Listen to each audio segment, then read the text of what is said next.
Yes, thank you. Good evening, everybody. It's an honor to be with all of you tonight. I want to thank many members of the community for being here in person, and we know many members are also watching online, so good evening and welcome.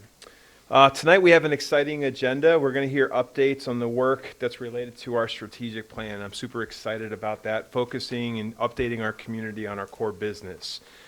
You will hear first an update on our Integrated Services Department and its efforts to improve the student experiences and teachers' experiences, supporting some of our most important students in the district and also an update on pathways for students to ensure that all of our students can graduate with options.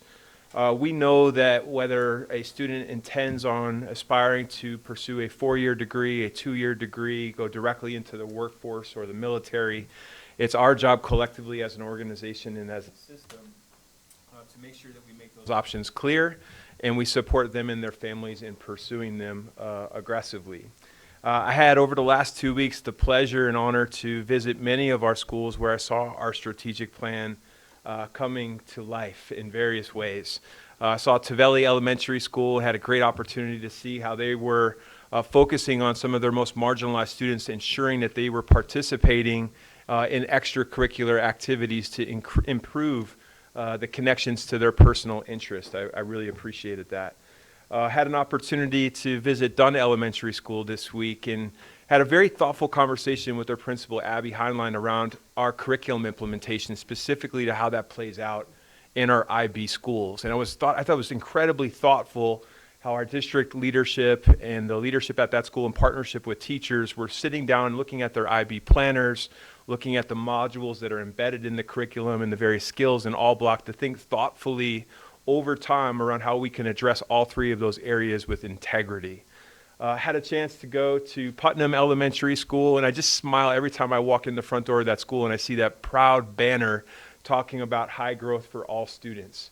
You know, when you think of Putnam Elementary School and its principal, Steve Apodaca, there's an exemplary level of leadership that has two-way respect between teachers and the leadership in that school. They're co-learners, they're thought partners in the work.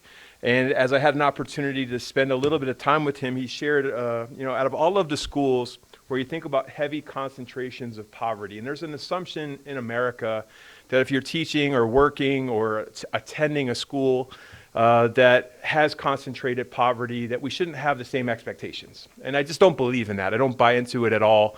And neither does Steve, and neither do the teachers and the parents at Putnam Elementary School.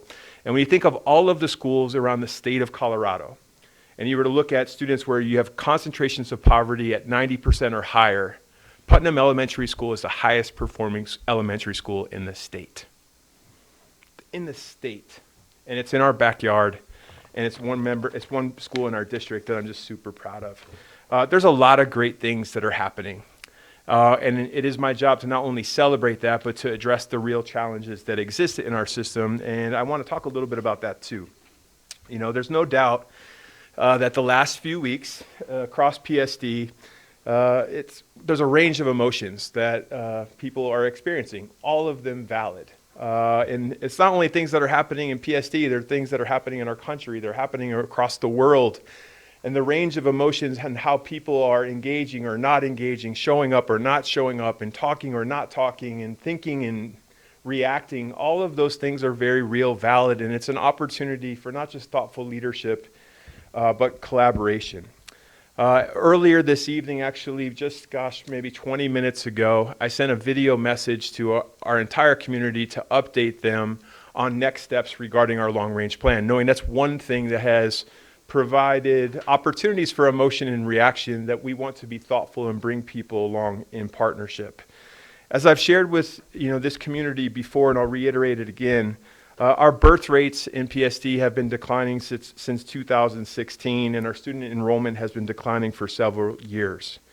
And we're going to make clear to this community that we have to provide reliable data and make sure that that's visible, and we are putting together a long-range planning webpage on our district website where we are going to share all of this data with the entire community. And members of the board, what I'll share with you is I'm actually going to start tweaking how I provide superintendent commentary at our future board meetings, where I take a stance on not just celebrating the work that's happening in our community, but play the role of teacher and lead learner in this community and educate in digestible ways the various aspects of these data points that we want to bring the community along in understanding. And that'll start as early as our next board meeting, which I'm super excited about. And I'm also excited about having the opportunity of going to our upcoming district advisory board meeting to begin providing that opportunity sooner than our next board meeting. So I'm excited about it.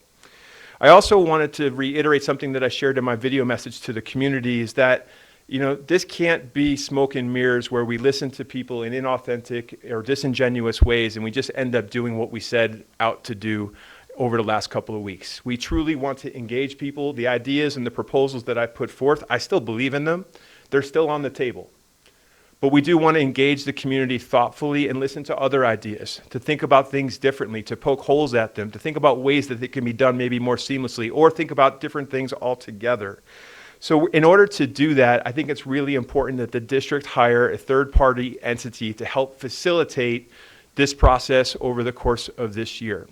That facilitator would be responsible for leading a steering committee, which will have representatives both at the parent level and the staff level across all of our feeder patterns.